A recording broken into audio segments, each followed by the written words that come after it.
स्वागत है आप सभी का अपना चैनल अंकिता दीदी टीचिंग। तो आज हम पढ़ने वाले हैं पास्ट सिंपल। ठीक है, तो आज हम पास्ट सिंपल का इंट्रोनेगेटिव सेंटेंस के बारे में पढ़ेंगे। ठीक है, तो इंट्रोनेगेटिव सेंटेंस को पढ़ने से पहले हम पास्ट सिंपल का पहचान देख लेते हैं कि पास्ट सिंपल अगर टेंस रहेगा तो उसको पहचानेंगे कैसे करके। ठीक है, तो पास्ट सिंपल टेंस का पहचान होता है ता था, ती थी, ते थे या फिर आर ई ए।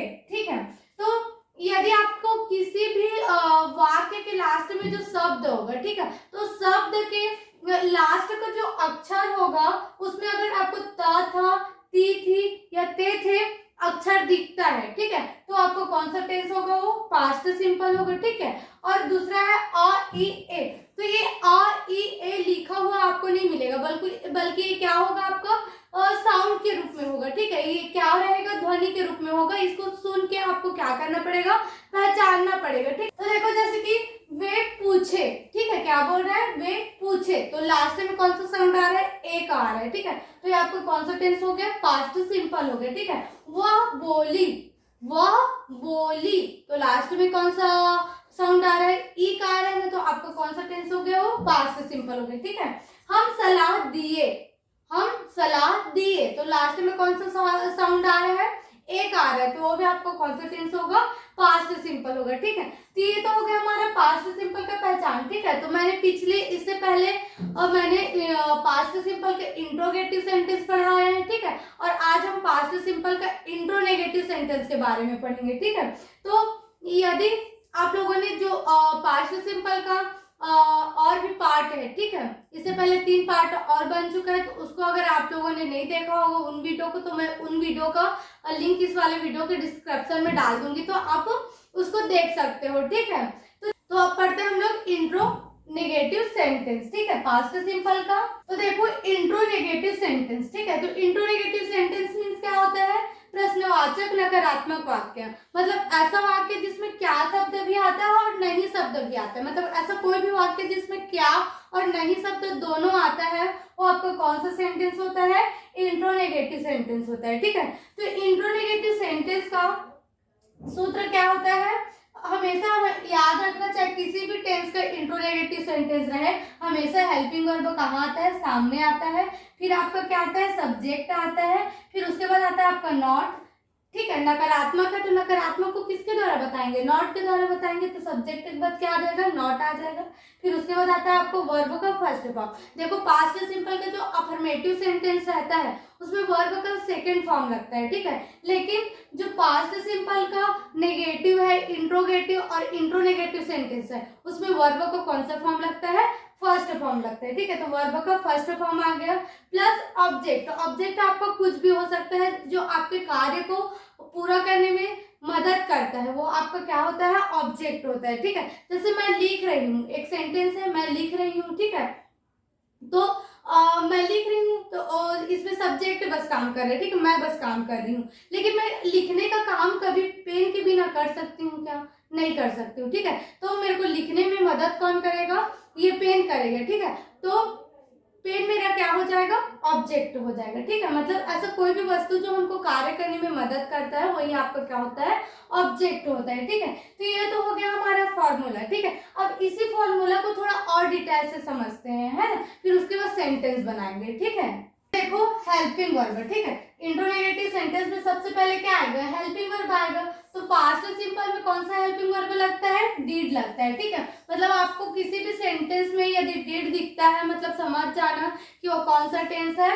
पास्ट सिंपल है। ठीक है, देखो हम लोग इंग्लिश में सेंटेंस का पहचान किसके द्वारा होता है? हेल्पिंग वर्ब के द्वारा होता है। ठीक है, तो आपको किसी भी सेंटेंस में यदि आपको डीड दिखता है तो आप तुरंत समझ जाना कि वो कौन सा टेंस है?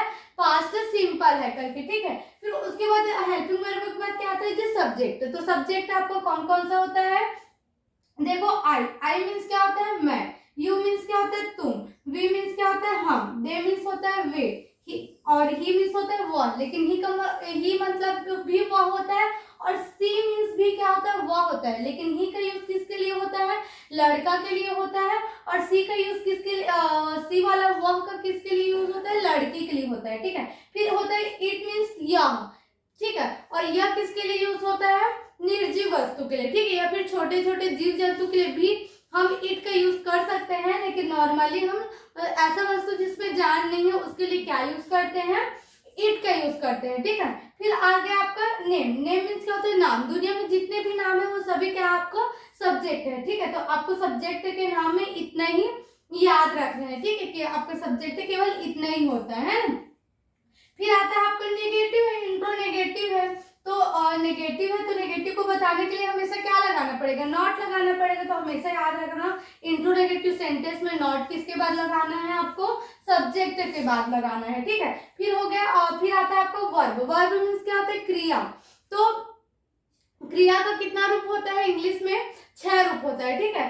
तो आपका जो पास्ट सिंपल का अफर्मेटिव सेंटेंस है उसमें वर्ब का सेकंड फॉर्म लगता है, लेकिन आपको जो नेगेटिव सेंटेंस है, इंट्रोगेटिव सेंटेंस है और इंट्रोनेगेटिव सेंटेंस है उसमें वर्ब का कौन सा फॉर्म लगता है, फर्स्ट फॉर्म लगता है, ठीक है। फर्स्ट फॉर्म मीन्स क्या होता है, जो हिंदी वर्ड है उसको इंग्लिश में बोले वही आपका क्या हो गया, वर्ब का फर्स्ट फॉर्म हो गया, ठीक है। जैसे बोलना को इंग्लिश में क्या बोलेंगे, स्पीक। तो स्पीक का फर्स्ट फॉर्म क्या होगा, स्पीक ही होगा, ठीक है। फिर आगे आपको ऑब्जेक्ट। ऑब्जेक्ट आपको कुछ भी हो सकता है, ठीक है। तो ये हो गया हमारा फॉर्मूला का डिटेल, ठीक है। अब हम इस फॉर्मूला का यूज करके सेंटेंस बनाएंगे, ठीक है। तो अब देखो सेंटेंस, ठीक है। तो पहला सेंटेंस क्या है, क्या वह नहीं आया, ठीक है। तो यदि आपको सेंटेंस को इंग्लिश में ट्रांसलेट करना है तो सबसे पहले आपको क्या करना पड़ेगा, टेंस का पहचान करना पड़ेगा, ठीक है। तो टेंस का पहचान हमेशा कहाँ से होता है, वाक्य के लास्ट से होता है, ठीक है। जैसे कि क्या वह नहीं आया, ठीक है। तो आया, तो लास्ट में कौन सा साउंड आ रहा है, आ का साउंड आ रहा है, ठीक है। क्या वह नहीं आया, तो आ का आ रहा है, मतलब आपका कौन सा सेंटेंस हो गया, वो सॉरी कौन सा टेंस हो गया, आपका पास्ट सिंपल हो गया, ठीक है। अब आपको समझ में आ गया कि टेंस कौन सा है, पास्ट सिंपल है करके, ठीक है।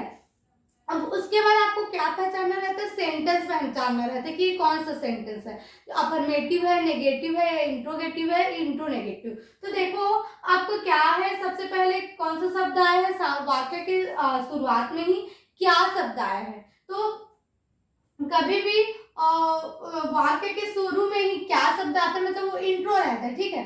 प्लस नहीं शब्द भी आ गया, तो क्या और नहीं दोनों शब्द आता है तो कौन सा वाक्य हो जाता है, आपका इंट्रोनेगेटिव सेंटेंस हो जाता है, ठीक है। कौन सा वाक्य हो जाता है जी, प्रश्नवाचक नकारात्मक वाक्य हो जाता है। मतलब हिंदी में उसको प्रश्नवाचक नकारात्मक वाक्य बोलेंगे और इंग्लिश में क्या बोलते हैं, इंट्रोनेगेटिव सेंटेंस, ठीक है। तो आपको क्लियर हो गया, आया बोल रहे हैं मतलब लास्ट में आ का साउंड आ रहा है, मतलब ये क्या है आपको पास्ट सिंपल, और क्या और नहीं शब्द आए मतलब आपका क्या हो गया, ये इंट्रोनेगेटिव सेंटेंस, ठीक है। तो सबसे पहले क्या आता है, इंट्रोनेगेटिव में हेल्पिंग वर्ब आता है। तो हेल्पिंग वर्ब किसके अकॉर्डिंग लगता है, टेंस के। तो पास्ट सिंपल में कौन सा हेल्पिंग वर्ब लगता है, इंट्रोनेगेटिव सेंटेंस में डिड लगता है। तो डिड आ गया सबसे पहले, ठीक है। फिर उसके बाद आता है आपका सब्जेक्ट। तो सब्जेक्ट क्या है आपका वह। तो आया बोले मतलब लड़का ही होगा, तो लड़का के लिए क्या यूज होता है, ही यूज होता है, ठीक है। तो क्या आ गया जी आपका ही आ गया, ठीक है। डिड ही, फिर क्या आ गया आपका नॉट। अब नहीं है तो सब्जेक्ट के बाद क्या आता है आपका नॉट, तो नॉट लगा देना, ठीक है। डिड ही नॉट, फिर वर्ब का फर्स्ट फॉर्म। तो वर्ब कौन है जी इसमें, आया। आना को क्या बोलते हैं, कम बोलते हैं, तो यहाँ पर क्या आ जाएगा, कम। डिड ही नॉट कम, क्या हुआ, नहीं आया, ठीक है। अब इसमें ऑब्जेक्ट तो था नहीं तो ऑब्जेक्ट नहीं लिखे, ठीक है। आया समझ में, क्या हुआ, नहीं आया को इंग्लिश में कैसे बोलेंगे, डिड ही नॉट कम, ठीक है। आया समझ में। अब सेकंड क्वेश्चन देखो, क्या वह नहीं पूछती थी, ठीक है। क्या बोल रहा है जी, क्या वह नहीं पूछती थी। तो लास्ट में क्या आ रहा है, ती थी आ रहा है ना। तो ती थी किसका पहचान है जी, पास्ट सिंपल का, ठीक है। अब क्या भी आया और नहीं भी आया मतलब प्रश्नवाचक नकारात्मक वाक्य है। तो सबसे पहले आपका क्या आता है, हेल्पिंग वर्ब। तो हेल्पिंग वर्ब क्या आता है, पास्ट सिंपल में डिड आता है, तो डिड आ गया। फिर आता है आपका सब्जेक्ट। तो सब्जेक्ट कौन है, वह। तो वह के लिए क्या यूज होगा, सी यूज होगा। क्यों होगा, क्योंकि यहाँ पास क्या था, ती थी, है ना, मतलब लड़की होगी, डिड सी। फिर क्या आएगा, सब्जेक्ट के बाद नॉट आएगा, तो नॉट आ गया, ठीक है। डिड सी नॉट, फिर पूछना को क्या बोलते हैं, आस्क बोलते हैं, ठीक है। तो आस्क आ गया। डिड सी नॉट आस्क, क्या वह नहीं पूछती थी, ठीक है। तो ये हो गया आपका पास्ट सिंपल का इंट्रोनेगेटिव सेंटेंस कंप्लीट। ठीक है, अब नेक्स्ट वीडियो में हम लोग पास्ट कंटिन्यूअस के बारे में पढ़ेंगे। ठीक है, तो वीडियो समझ में आए, टॉपिक समझ में आए तो वीडियो को लाइक कीजिएगा और चैनल को सब्सक्राइब कीजिएगा। ठीक है, थैंक यू।